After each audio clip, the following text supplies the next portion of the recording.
Let's good morning. Let's open in prayer, and we'll get going. Father, thank you this morning for this chance to be together and to grow together, and to look into your word, into truth, and to how to put it into our lives. Thank you that you're the one that does the work in our hearts, and that you're the one that does the work in the people in our lives. We thank you for that. Thank you for this morning. Help Steve as he presents, and as we discuss things afterward, that you would be glorified in all our conversations, and that we would grow together. In Jesus' name, amen. So we're on the last 4, I think it is. Next week, Walter will be going over some more practical ways to share the gospel and places to get involved and things to do. And that's the whole point to this class, is to grow together, right? So hopefully you've seen that we've taken each week and emphasized that discussion time to where we can apply the things that we're hearing. And then, of course, you have to take it home, right? We actually have homework in this class. And that homework is hopefully something that you can do to whatever degree you have time for, that you have opportunity to do. We're also going to, especially as we wrap up, we're going to go back to those resources that we've given you. Things like how to write your testimony and things on the gospel and so forth. So with this library of resources that you can go back to and be reminded of the things that we've been covering. Because again, the whole point to this class is to grow together. And what does that grow look like? In fact, what are some ways that you think you might personally, or someone else might personally, that person, might grow through a class like this? What are some ways that we could actually grow? What would we expect from spending this time together and having these discussions? Charlie. I remember to pray more consistently for the people in my life who aren't saved. Right. Prayer. To be able to be more consistent in praying for those in your world that aren't saved. We talked about that last week. We'll talk about it a little bit more. Otherwise, what are some other ways we can grow? Yes, Nathan. Having your testimony ready to go at a moment's notice. That's right. We've spent some good time talking about having your testimony ready to go at a moment's notice. And that testimony is not just, I got saved when I was 5 and here's what it looked like, but what's God doing in your life? Your testimony is the story, His story in your life. So that's right. Dave. I was just going to say, a class like this asks me the questions that I don't ask myself often enough. Mm-hmm. Yeah. And so it stirs me up by way of reminder, like Peter would say. Yeah, it stirs us up like Peter talks about. Way of reminder. It gets us to ask those questions that we maybe avoid just in our natural man. Well, last week we talked about the 8 to 15, which was based on a book. That 8 to 15 part. The whole class wasn't based on the book, but it's a good book. You can find. We'll make sure that book is resourced in the materials that you can find it yourself. What is that talking about? What is the 8 to 15? What is that talking about? Someone give me that was here last week or have slept at least once since then. Yes, Sam. 8 to 15 non-believers in your life that you can share the gospel with students. Right. The 8 to 15 non-believers in your life that you can share the gospel with. And the concept is God has already put people in your life. You don't have to go out and say, okay, I got to go find somebody to share the gospel with. The most important part of the gospel presentation in your life is to the relationships God's given you. And that's what we talked about, how relationship is the basis for most people receiving Christ. Is that there's some relationship in their life that has been very instrumental in a person even considering Christ maybe, or getting past the objections of, I'm too bad or I'm too good or whatever those things that they might think are. But they actually meet a Christian, spend time with a Christian, hear the gospel from a Christian, and it might just be one piece of that. You might be the one who plants that first seed. Maybe the one that actually waters that seed by having the example that they get to watch on a daily basis as you work with them or play with them and so forth. So that 8 to 15 people that God has already put in your life to be praying for. What are some other things we can do? What's the first thing we need to do about that? We need to recognize them, right? And hopefully this last week you had a chance to think about that and maybe put someone, we asked you to think of at least 5 people in your world that might need the gospel, that don't know the Lord, but you have contact with them on a regular basis. Start to identify them and be praying for them, because as we pray for them, what might God do? Huh? He might save them. He might save them. He might give you an opportunity. He might remind you that this is an opportunity. He might, as you're praying for them, think about how you can love them and care for them and provide what they need in some way, and through that relationship is established or is deepened. Because if all you ever talk about with that person is the weather, you probably not get to the point where you say, hey, have you ever thought about my best friend Jesus, or whatever phrases or thoughts or things or testimonies you want to give. So today, we're going to take that concept of those 8 to 15, and maybe for you it's 5, or maybe for you it's 25. If it's more than 20, you're not going to be able to do an effective job of praying for them, probably. But let's focus on that about a dozen people that God would want you to start praying for. And so then, how long does that relationship need to go before it has an impact for the gospel? How long would that relationship on those 8 to 15 people, how long does that relationship need to go before you might have an impact for the gospel? Depends. Huh? It depends on what the Holy Spirit's doing. That's right. Might it be one day? Probably not. If you're somebody in your circle, it might be a whole lifetime, right? So we have to be ready to think of it in the long term, right? I'm planting seeds. I'm developing a relationship. I'm loving them. I'm praying for them. And so what's that look like, and how do we do that? So Steve's going to spend some time today really kind of delving into getting us at least thinking about it, and then some discussion that we can have so that we are ready to go for the long haul. And not in a negative way, but in a positive way. In other words, we know that this is something that God is building. So with that, Steve, here's the mic, and you have the floor.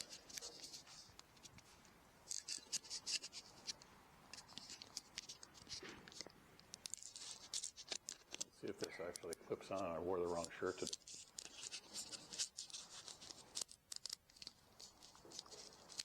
Hopefully that's clear, right? Well, Charlie was teaching everything that I spent about, last couple of days working through, so I don't have much to say after Charlie finished, but we'll work with that. We entitle this The Gospel for the Long Haul, okay? And the Gospel for the Long Haul essentially gets us back to the idea of, okay, I've given somebody the gospel, and they don't want any part of it. So what now? Where do I go from here? Oftentimes, the people that are closest to us are the hardest to witness to. We have an established relationship, but the relationship is one that we want to protect. So it's difficult to open up a question that may challenge somebody, that may put them on a situation where they're saying, well, I don't want to be reminded of the fact that I'm a sinner, and I don't want to be having to deal with some of these things that you're talking about, because it makes me uncomfortable. And if they're uncomfortable, I can pretty much guarantee that you're going to be uncomfortable too, especially if you care a lot for them. So family members, close friends, associates at work, these are oftentimes the people that are sometimes most resistant to the gospel, and yet the people that we care the most about. So how do we proceed with the process of continuing a witness? Now, there's one-time evangelism, street evangelism, where you see somebody for 5 minutes, you present the gospel, and you move on. That's a little bit easier to deal with rejection. It's harder when the person that's rejecting it is one of your family members. I had a conversation this week with my younger sister. She's my middle sister, and she's always been somewhat the black sheep of the family. She's pretty much sure that she's saved-ish. She's comfortable with the fact that at some point in her early childhood she made a statement of faith, and then has not been really walking with God ever since. So how do you deal with somebody that's got that as their insurance policy in their back pocket, and has been a good person, and has had compassionate interactions with people, and has always cared about people and so forth? That's one of the barriers that sometimes comes up when you start talking to people about the gospel. But there are a number of different barriers that people put up to receiving the gospel.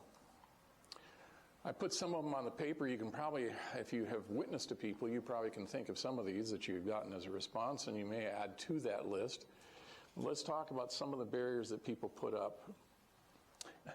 I'm putting this one up first, only because it's not a barrier that necessarily people will admit to or people will talk to you about, but this is a barrier to witnessing to people. We talk too much, and we don't listen.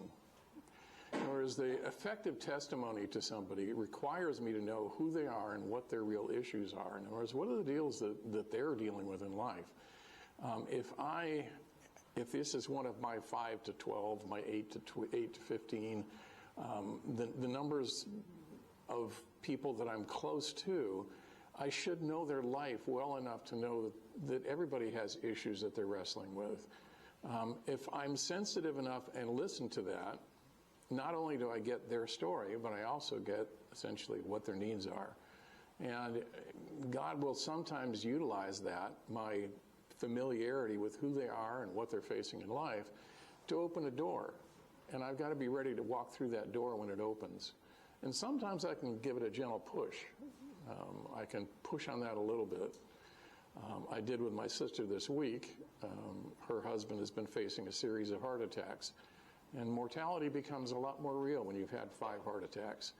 And you open that door a little bit more gently, but sometimes it's necessary to kind of push a little bit and say, what are we thinking about now? Is this an issue that's troubling you? What are your plans for, the future? Because the future is very short sometimes. So one of the things I think that we can deal with is to listen more than to talk. Sometimes we're more than ready to throw the gospel at somebody or just dump witness on them, and they're not ready for my story yet until I hear their story, until I listen to find out who they are and what they're about. So that would be my first caution.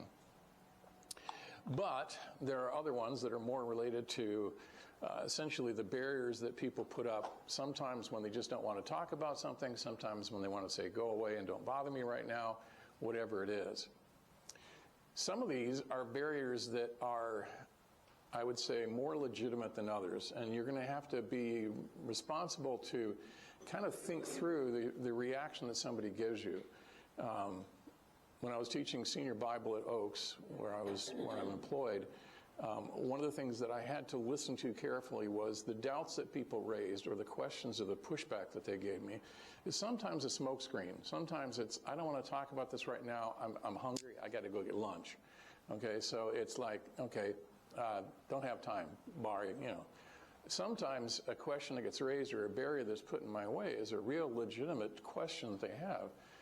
If somebody's dealing with the question of why is there evil, there's a philosophical and a theological answer to why is there evil. But if somebody's dealing with the impending death of their father as a senior in my high school, that's something I need to be much more aware of as far as that's a real problem I need to address. I can't just say, well, doubts are doubts, let's get to the point, let's get the witness down. So some of these you're going to need to use some discretion on as far as whether it's just a gentle pushback or whether it's a really deep-seated issue. One of the things that I would say is this is a barrier that a lot of times gets thrown up. I don't have time for this. My life is busy enough as it is. You're asking me to consider adding one more thing to my life. Well, from our perspective, is Christianity one more thing? Shouldn't be. I mean, what's the title of the class? The one thing, okay? Christianity is not something we add to our life. Christianity is something that transforms our entire life. Okay, so what we're asking somebody to do is not to add something to their list of hobbies, not adding something to their calendar. It's not adding something to the list of to-dos in life and so forth. What we're talking about is something that ultimately transforms every aspect of our life. So it's a much more deep-seated issue that we're trying to compel somebody to consider.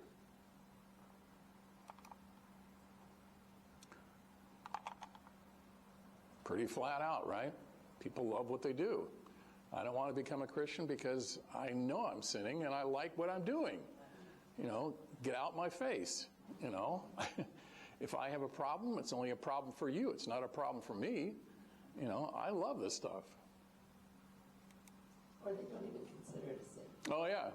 Or I want to justify it by basically telling you to your face that this is not a sin. This is something that's culturally acceptable, something that's perfectly legal, something that I have a right to do because it's me and my identity or whatever. This verse, John 3:19, is pretty indicative. This is a judgment. The light has come into the world, and people love the darkness rather than the light because their deeds were evil or because their works were evil. That's a barrier. That's going to stand out to us. In other words, people will reject the gospel because they know they're doing something that's wrong, and they don't want to be challenged on that. I prefer what I'm doing to what you're offering. Another barrier that people put up is pride. It's oftentimes not stated as such. I was thinking through this. Sometimes it's, I don't need anybody's help in my life. I'm doing just fine. But there are other variations on this. One that I have met frequently, especially in the academic realm, is there are a number of people that will tell you that I don't have time for fairy tales. Basically, when you present the gospel, it's an old religion that was made up by a whole bunch of people that had some, great ideas occasionally, but this is not real. I deal in facts, so you get people that are much more of the rationalist approach that say, I deal with real life, not with your, fancy tales about God and Jesus and so forth. That's actually pride. In other words, it's basically saying, I know more than you do. I've got the truth, and nobody's going to convince me otherwise, not with your, stories and so forth. But that's another barrier, is the pride that sets ourselves up. I would say the other issue that comes out of this to a certain extent is the issue of idolatry. In other words, a lot of people may not reject the gospel wholesale, but they want to tweak it so that the God that you're telling them is the God that they want to hear about. Well, I'm spiritual, but I'm not religious. I don't want your religion. I can worship God in any way I choose. And if I choose to worship God in nature, then that's cool, I don't need, going to church, and I don't need, your gospel to make my life better with God and so forth. How many people have you met and talked to that feel like they're good enough? This is probably my sister's big barrier to the gospel. She's a good person. She does good things. She cares about people. So does her husband. But as far as why, the motivation for that, sometimes if you dig down on this a little bit, people get really antsy. Why is it you feel compassion towards people? Why are you so concerned about social justice? Why is it that loving your husband is really important to you? Is it just because of what you're getting from it? Where does this come from? In other words, why would you say that that's good enough? And if you're talking about good enough, what measuring stick are you using? What's God's measuring stick? Well, the Bible says, God says, be perfect as I am perfect. That's a pretty high measuring stick. Okay, I don't think I qualify for that. So people want to set the bar lower. In other words, it's okay to talk about the gospel, but let's make it a little bit easier. Let's limit the effect of this. I don't want the full thing. I want it partially, but I don't want everything that comes with it. Okay, can I take a light version? One with less calories. This is a big one too. Oftentimes, kind of on the other side of the coin. In other words, there are some people that are feeling that they're good enough to get to heaven if we just make it so that I don't kick my dog that often, and I vote in all the elections and so forth. Shouldn't that be mark enough to get me to St. Peter's gates and so forth? But the other side of the coin is that people that feel real strongly that they don't measure up, and they're afraid of the change that's going to happen. Some people have been exposed to the gospel, especially early in life, if you've been raised around the church or in the church, and you know what's involved in it. You know that what we're talking about here, the gospel, is something that's a transformation of life. And people are saying, I'm not sure I want to go through that. That's a pretty wrenching thing that you're asking me to do. It's going to turn my life upside down if I'm wholehearted with this. Can I really consider that? Some of that may drift back to the I'm too busy, but a lot of it comes back to the I know what it's costing me. I'm not willing to consider the cost. Jesus himself turned to his disciples, and disciples meaning not just the 12 apostles, but the disciples that were following him at that time. It was a big crowd. And he basically told the disciples, if you're not willing to do these things, if you're not willing to pick up your cross daily, if you're not willing to give up your life for this, go home. And many people did. And his disciples are going, why are you chasing people away? They're supposed to be helping us, And he says, because they're not willing to consider the cost. If you're going to build a tower, you don't want to get it halfway up and run out of stuff. He says, same thing. I don't want somebody committed to me coming to me if they're not really serious about the long-time issues that are involved in this. So sometimes it's a situation where we need to understand that the gospel that we're presenting is a gospel that demands everything. And some people say your God demands too much. I'm not willing to give my everything to this. This is another one that comes up fairly frequently. Past hurts. You will find some people will say, I would listen to you, but I can't believe in a God that did this or a God that allowed this to happen. How can I believe in a God that lets 4-year-olds die of cancer? And it may not be just in a general sense. It may be, how can I believe in a God that let my 4-year-old die of cancer? At that point, you got a real issue. And it's a real issue that needs to be dealt with as far as the loving aspect of God. That's a very real barrier for some people. Now, for some, like I said, it's a smokescreen. But for the person that has gone through tragedy and come out the other side, oftentimes it's very difficult for them not to blame God. If they believe in a God, they believe now in a God that is either vengeful or forgetful or doesn't really care about them. And that's a really hard barrier to overcome. So how do we get through that? Well, sometimes, again, it's sharing in their grief, not dismissing it. Sometimes it's too easy to pass on and say, well, God loves everybody. Well, that's true. But if you're talking to somebody that has gone through that, they don't recognize God's love. And they don't see it. And it's difficult for sometimes us as Christians to go through a very hard experience in life and to not question whether God cares for us and whether God loves us. So we've got to be careful sometimes about the way that we present and the way that we address things like this. So, like I said, sometimes that's the barrier that's standing between us. Hey, Steve, that's a good example of when we think about this list, if I don't have an answer for that in my own life, I'm not going to be able to share it with someone else. And that's just one of the things this class wants to do, is to remind us of things that maybe we need to spend a little time studying and understanding better. Maybe I've never really thought through the deeper issues of things like this with the Lord. And it's a great reminder that we need to have it for ourselves. And then, therefore, when we go through those things, we understand what God is doing and how He's loving us. And then we have that all ready to go when we talk to someone else.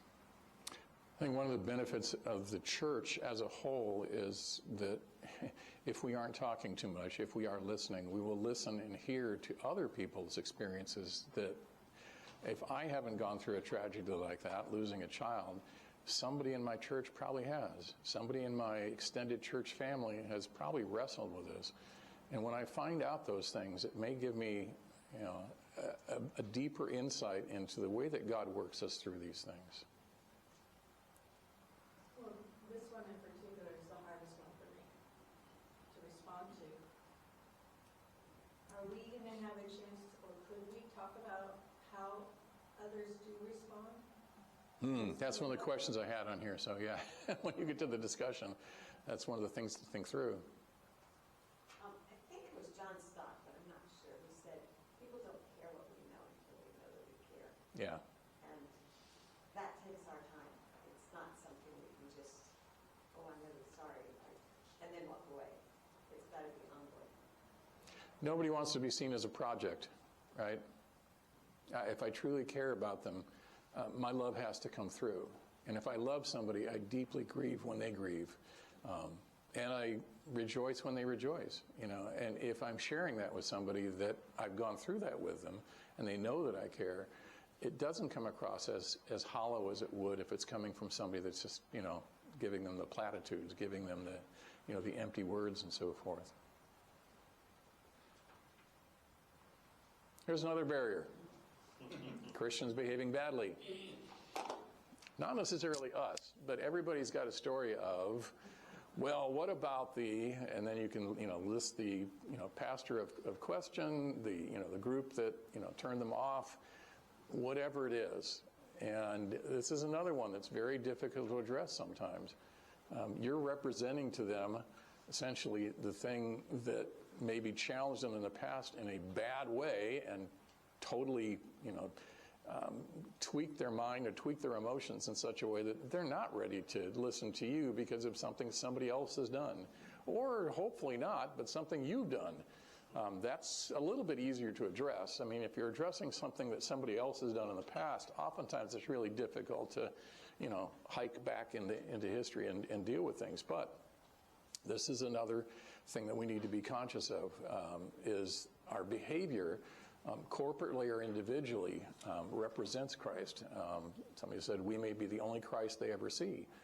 So oftentimes, our methods, our approach, our truthfulness, our reflection faithfully of what God has called us to do is really critical. And we may be doing some repair job for somebody else's behavior somewhere down the line. This is another one. I've heard this a couple times. Yeah, well, I tried that Christianity thing and it never worked for me, so, we're done with that. Okay. G.K. Chesterton, who was a witty apologist for Christ back in the early 1900s, had this to say. He says, the Christian ideal has not been tried and found wanting. It's been found difficult and left untried. And oftentimes the thing that they're rejecting about Christianity is not real Christianity. If you've tried Christianity, it's not something that doesn't work. It's your expectations for it don't work, or what you called Christianity is not working. So sometimes it means that explaining what Christianity really is. The whole series in Galatians that we're starting is essentially coming back to that issue of what real Christianity is. What's the real gospel? The real gospel preaches freedom, not slavery. And sometimes people are rejecting Christianity based on the fact that they've been taught a gospel that's not the true gospel. And sometimes it's up to us to clear that up a bit and to say, well, what was it was a classic apologist, I can't remember who it was that described it this way, but they talked to somebody and the guy got on a big rant about, I can't believe in a God like that and so forth and so on. And he says, well, give me a description of the God that you're talking about. And the guy said, well, on and on and on. Finally, the guy says, well, I don't believe in that God either. That's not the God I worship. And that stopped the conversation a little bit at that point. And then you got a chance to step in and say, but here is the God that I know. Okay? And then you get a chance to share a little bit better. So these are some barriers that people put up. So if you are a gospel for the long haul, in other words, if you are interested in not just having a 5-minute conversation on the street, but living with these people and working with them and caring for them as family members, close to you, where do you go with this? I put this last remember in. Remember that while the gospel is indeed good news, it's good news to those that believe it.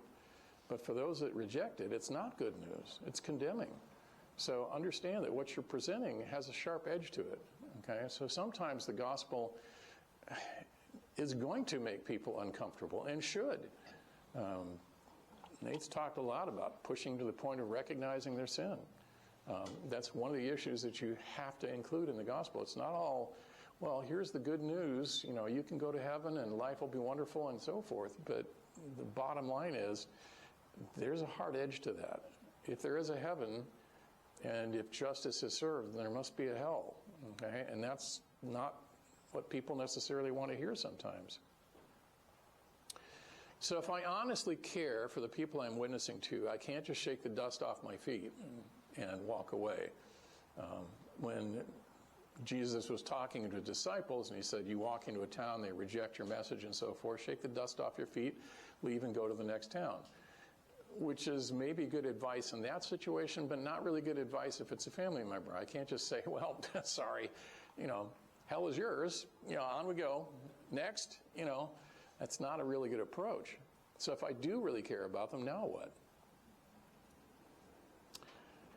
Be persistent and be prayerful. and be persistent and prayerful.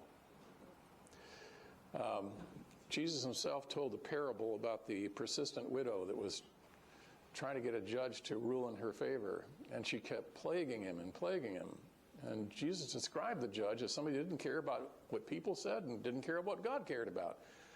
But because she was persistent enough at it, he said, I just need to make her go away. Okay, this is getting to be ridiculous. So I'll rule in her favor just for the sake of getting her out of my picture, getting her out of my hair. And he said, in contrast to that, if God is a God of justice, how much more will he answer your plea for justice? How much more will he respond to you if it's not just a situation where you're bugging God enough that he's going to, finally give in? We don't need to bug God in order to make him give in. But God does listen to our persistence.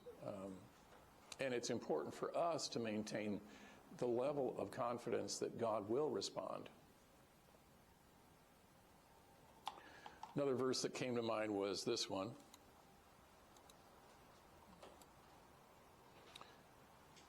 Therefore, confess your sins to each other and pray for each other so that you may be healed. The prayer of a righteous person is powerful and effective, James 5:16. Sometimes we discount prayer. We think it's got to be more effective than, it's got to be more effective to talk to them, to witness to them, to, question them, to push them to consider these things. And sometimes God is saying, look, I'm already at work, okay? It's not, your persistence in addressing them sometimes, but your persistence in addressing me. I'm already working in this. So sometimes it's rest, be persistent in prayer, wait for those opportunities to develop. Don't plague the person sometimes. In other words, don't bash them about it with it. Sometimes it's good. Sometimes persistence pays off. I think, Elaine, you were talking about the woman that just chased you around and was reading Bible verses to you until you, kind of... It was horrible. But necessary in your case, right? So it's not necessarily a bad thing to pursue somebody with the gospel, but we need to be cautious about that sometimes and not make it a situation where it's us versus them in the witnessing. Then there's another passage, Galatians 6:9. Don't grow weary in doing good. It is difficult when we witness to people and we don't get a response. It's difficult, especially if you care about somebody. It's extremely difficult if it's a husband, a wife, a son, a daughter, a sibling, and you continue to present the gospel to them and they continue to give you the hand to the face. And it gets weary. It weighs on you. And if you seriously care about them, if you love them, there's a burden that you're carrying. That's a burden you can give to God as well. And again, giving it over to God is sometimes the only way that you can deal with the tiredness of trying to present the gospel to somebody that really is not accepting of it, doesn't want it. Steve, sometimes I have to remember that an unsaved loved one or friend even is a test of my faith. It's a trial. And it's a long-term trial often. And all these verses you just mentioned, that persistence, what does God use trials for in our life to develop persistence?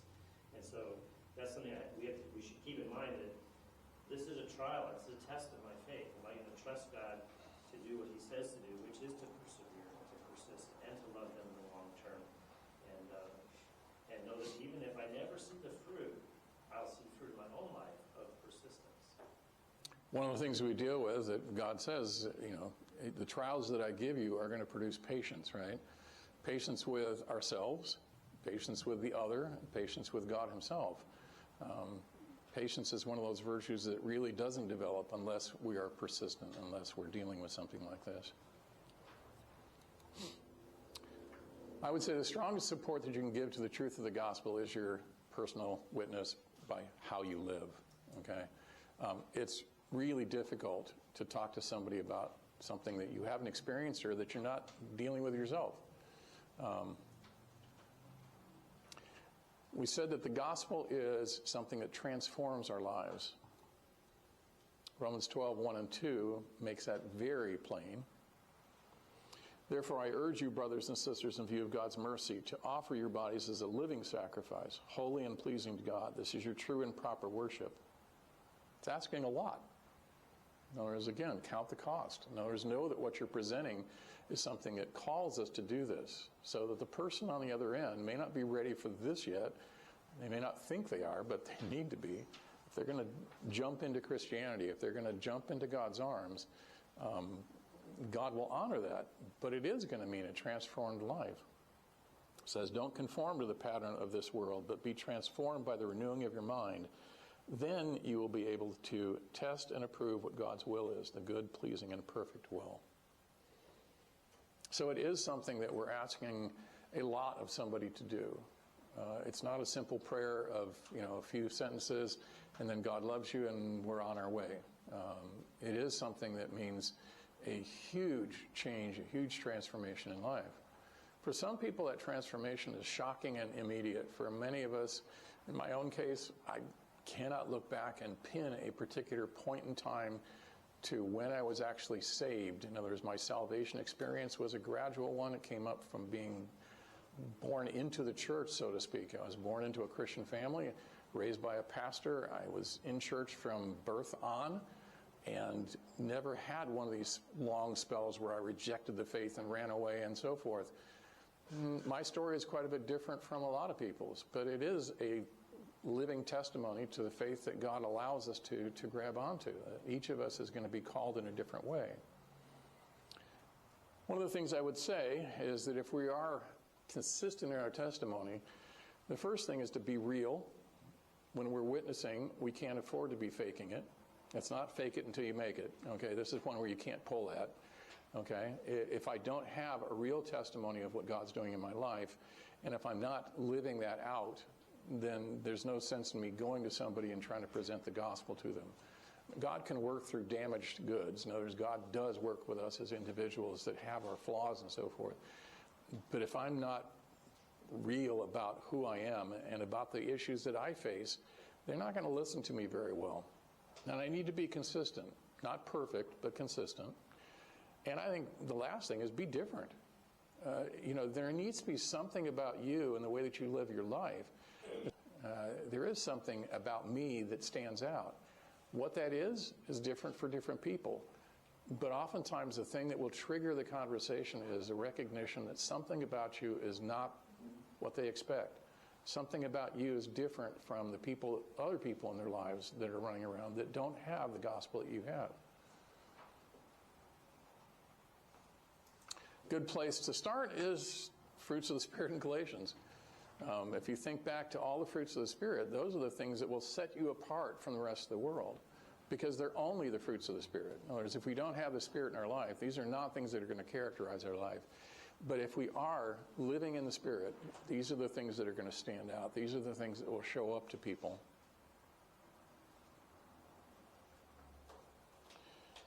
Remember that when you're giving your testimony and you're living out your testimony, that you are not perfect.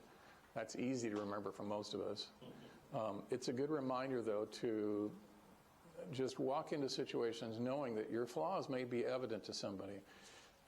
That's not a bad thing. That's actually a good thing, because what it does is it establishes common ground. That when you face trials, sometimes you are still anxious. But there's a response to that that says, okay, but I don't need to be anxious. And sometimes, acknowledging the flaws we have, acknowledging the problems we're still facing in our life or in our consistent testimony, is not necessarily just a bad thing. It's sometimes establishing common ground with the people that say, I'm not there yet. Okay, so don't expect me to be perfect, but do expect me to be changing. Expect me to be pursuing a sanctified life. That's the work in progress under God's grace. So when I mess up, I have an outlet. It's not just I have to bury that somewhere and just move on. No, I can go to God and say, God, I messed up. This is what I've done. I need your forgiveness. And that's not available outside the gospel. So continue working out your salvation in fear and trembling. Philippians 2:12, therefore, my dear friends, as you have always obeyed, not only in my presence, but now much more in my absence, continue to work out your salvation with fear and trembling. And that's not working to be saved, it's working out the salvation that already is yours. So it's saying, live out a testimony that is, worthwhile, that is consistent. This is the hard part. What if I witness and I pray and I'm faithful about this and they never accept the gospel? And if you've lived long enough, you probably have put people in the ground, in other words, allowed people to pass from your life that you know are not Christians. And if you care deeply about them, it's very hard. There's a grief that sits on that because I know the end result. I know where they are, and I know why. So, where do I go with this? No, I'm not getting anything to advance.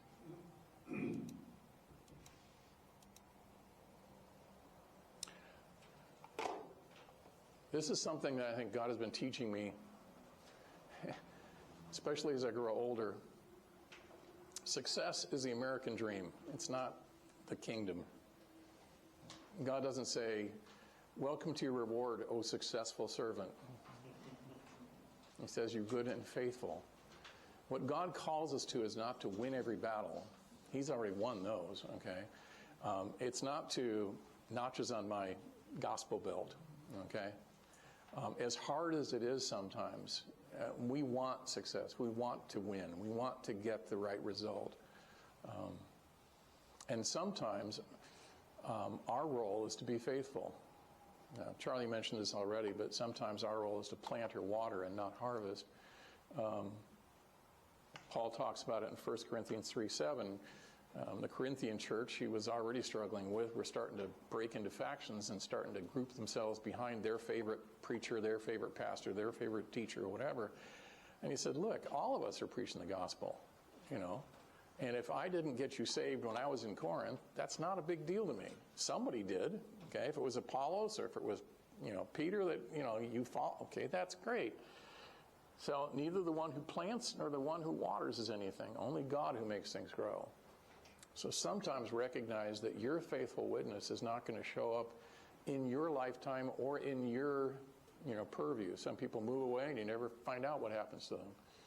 My wife and I have been teachers for a long time, and it's amazing how many of those kids that walked away with the faceplant, from their high school days and show up on Facebook or show up at a reunion 20, 30 years down the road, 10 years into their, raising kids and are now faithful Christians. And we have no idea where that came from, but we planted seeds and we watered what we could, and God did it. It's not us, we're just doing what we're supposed to do. And this is a hard reminder, but it's a necessary reminder. Because in the mystery of God's calling, His predestination, and man's limited free will, and we're not going to solve that problem, I think, on this earth. But there's the tension there. But the tension's a good one, because what it reminds us of is that God has given us the privilege of choosing. Not choosing for us, but the privilege of choosing.